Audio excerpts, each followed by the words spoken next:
लोकसभा चुनाव 2024 के सियासी रण में बीजेपी पूरी तरह से अपने मिशन में जुटी है। यही वजह है कि बीजेपी अपना कुनबा लगातार बढ़ा रही है। बीजेपी प्रदेश अध्यक्ष सीपी जोशी के कार्यकाल का आज 1 साल पूरा हो गया। बीजेपी प्रदेश अध्यक्ष को लेकर यहां पर खुशी जाहिर की गई 1 साल पूरे होने पर। वहीं प्रदेश बीजेपी इसे विजय संकल्प दिवस के रूप में मना रही है। बीजेपी कार्यालय में सीपी जोशी का जोरदार स्वागत किया गया।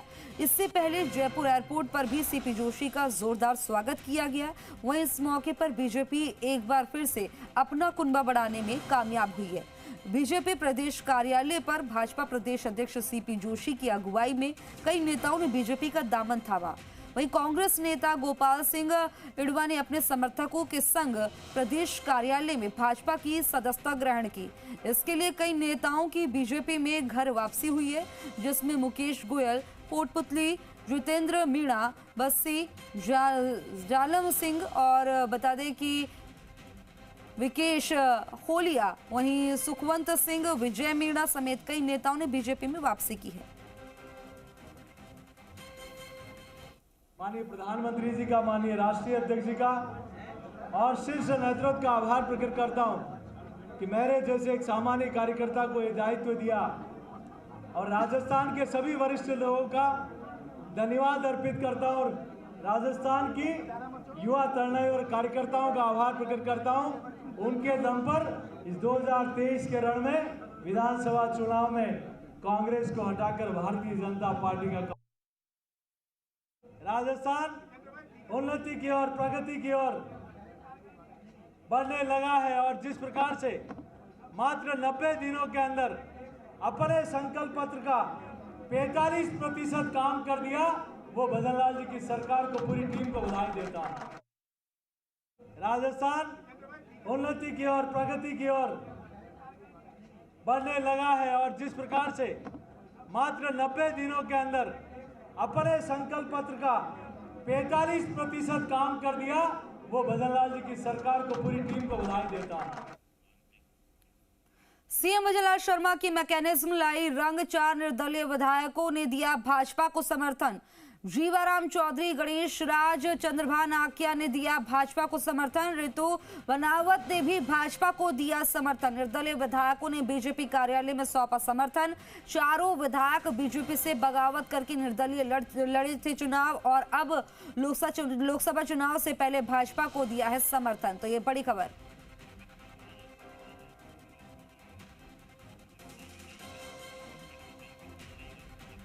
मेरे सहयोगी विष्णु शर्मा हमारे साथ जयपुर से लाइव जुड़ गए हैं। विष्णु, जाहिर तौर पर मुख्यमंत्री भजन लाल शर्मा की मैकेनिज्म रंग लाई है। किस तरह से 4 जो है निर्दलीय जिन्होंने चुनाव लड़ा, बीजेपी से बगावत करके लड़े थे, और अब जो है वो बीजेपी को उन्होंने अपना समर्थन दे दिया है। तो वहीं सीपी जोशी के 1 साल के कार्यकाल में जिस तरह से उपलब्धियां आई हैं, उसको कैसे देख रहे हैं?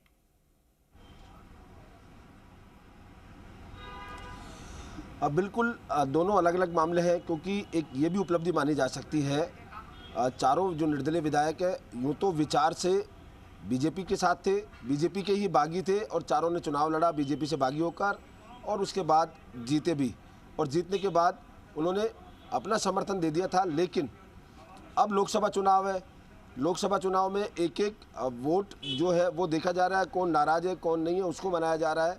तो ऐसे में जो चारों जो निर्दलीय विधायक है उन्होंने अपना नैतिक समर्थन यहाँ पर आज दिया है बीजेपी को। चारों विधायक पहुँचे हैं। हालांकि चंद्रभान आकिया है वो पहुँचे थे, लेकिन मंच पर वो नहीं पहुँच पाए, उससे पहले ही वो निकल गए। जब बीजेपी प्रदेश अध्यक्ष सीपी जोशी और तमाम जो लोग आए उससे पहले वो निकल लिए थे। तो ऐसे में अब सवाल ये भी उठ रहा है कि चंद्रभान आकिया वहाँ कार्यालय आए, इतनी देर रुके, तो आखिरकार वो मंच पर क्यों नहीं पहुँचे। ये तमाम सवाल लोगों के जहन में है, वो बातचीत होने के बाद होगा। लेकिन कहीं ना कहीं मेरे सहयोगी मेरे साथ हैं, शशि मोहन, उनसे बात करते हैं। शशि, आज चारों एमएलए ने अपना समर्थन दिया, पार्टी को लोकसभा चुनाव में फ़ायदा होगा कहीं ना कहीं। इसके अलावा आज बीजेपी प्रदेश अध्यक्ष सीपी जोशी का भी 1 साल पूरा हो गया कार्यकाल का, उसको लेकर भी व्यापक रूप से तैयारियाँ की गई। और सीपी जोशी के कार्यकाल को किस तरह देखते हैं? देखिए, सीपी जोशी का 1 साल का कार्यकाल और आज होली के त्यौहार की पूर्व संध्या का संयोग बैठ रहा है, और यही कारण दिखा कि बीजेपी कार्यालय में भी कई लोग रंगों से सराबोर होते दिखे, फूलों की होली मनाई, सीपी जोशी का स्वागत किया गया। लेकिन जो ये 4 निर्दलीय विधायक आए हैं, ये सीपी जोशी की सालगिरह का सबसे बड़ा तोहफा कहे जा सकते हैं। हालांकि इस तोहफे में गिफ्ट पैकिंग में एक छोटी सी कमी रह गई है, वो थी चंद्रभान सिंह आक्या का मंच पर नहीं आना। आप देखिए 2 तस्वीर हम बात करते हैं। एक चंद्रभान सिंह आक्या जिस दिन मुख्यमंत्री से मिलकर के आए थे, सीपी जोशी भी साथ में थे, उस दिन की तस्वीर जब श्रीचंद कृपलानी भी आए थे, और आज की तस्वीर। आज वो मंच पर नहीं गए तो क्या वो ये मैसेज देना चाहते थे कि पूरी तरह खुश नहीं है, साथ दिखा रहे हैं, समर्थन जता दिया है पार्टी को और विधायक दल को समर्थन जता दिया है, लेकिन ये दूरी क्यों? दूसरी तरफ आप देखिए मुख्यमंत्री एक तरीके से ट्रबल शूटर की तरफ से तरह से उभरे हैं। संकट मोचक के रूप में उन्होंने हर कॉन्स्टिट्यूएंसी पे जहां जहां नाराजगी की बात आ रही थी, अगर शेखावटी में नाराजगी की बात आ रही थी तो वहां प्रेम सिंह बाजौर को नियुक्तियां भी दी हैं और उनसे मुलाकात भी की है, सारी बातें दूर, गिले शिकवे दूर हो चुके हैं। इसी तरीके से चंद्रभान सिंह आक्या को बुलाया गया, बाबू सिंह राठौड़ और गजेंद्र सिंह शेखावत को साथ में आमने सामने बैठ करके बात कराई गई, दोनों को मिलवाया गया।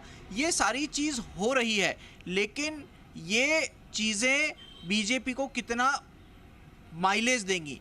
क्या जीत तय करेंगी? क्या जीत में अंतर बढ़ाने वाली होंगी? क्या हार से बचाने वाली होंगी? पार्टी लगातार 2 बार 25 सीट जीत रही है, इसलिए अब कोई नया पैरामीटर नहीं है, पार्टी को उसी परफॉर्मेंस को रिपीट करना है और उसके लिए भी पार्टी को जद्दोजहद करनी होगी, क्योंकि आप भले ही एंटी इनकम्बेंसी केंद्र सरकार के खिलाफ ज़्यादा ना माने, लेकिन आप ये ज़रूर देखिए कि कई बार चेहरे जो होते हैं वो रिपीट जब होते हैं, लोगों को लगता है ये चेहरा पहले भी था, ये चेहरा अभी भी है, क्या ये चेहरा कारगर है, उन लोगों की बातों को सुन रहा है, उन लोगों की समस्याओं को एड्रेस कर रहा है, इस तरह की चीज़ें आती हैं। अब ऋतु बनावत का यहाँ आना स्वाभाविक था, सवाल ये उठता है ऋतु बनावत का समर्थन शिवसेना को है, शिंदे गुट को, या फिर बीजेपी को है? 3 दिन पहले उन्होंने शिवसेना शिंदे गुट को समर्थन दिया महाराष्ट्र में जाकर के, और आज बीजेपी को समर्थन दिया। बीजेपी में लौटना उनकी स्वाभाविक पसंद थी, क्योंकि मूल रूप से विद्यार्थी परिषद के समय से पार्टी से, संगठन से जुड़ी रही हैं। ऋषि बंसल जो भारतीय जनता युवा मोर्चा के पूर्व प्रदेश अध्यक्ष रहे हैं, वो उनके पति हैं।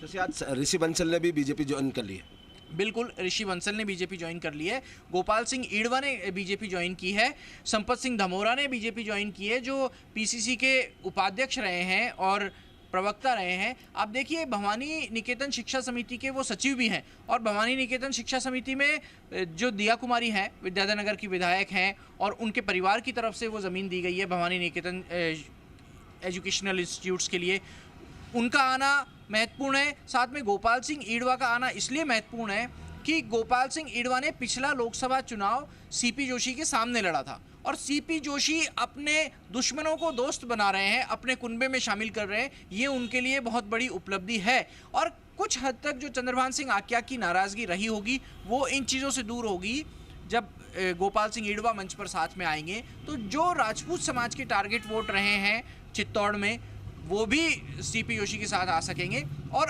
अब का इलेक्शन बीजेपी साफ कह चुकी है मोदी का इलेक्शन है, तो मोदी के चेहरे पे, मोदी के नाम पे, मोदी के काम पर पार्टी इलेक्शन लड़ रही है।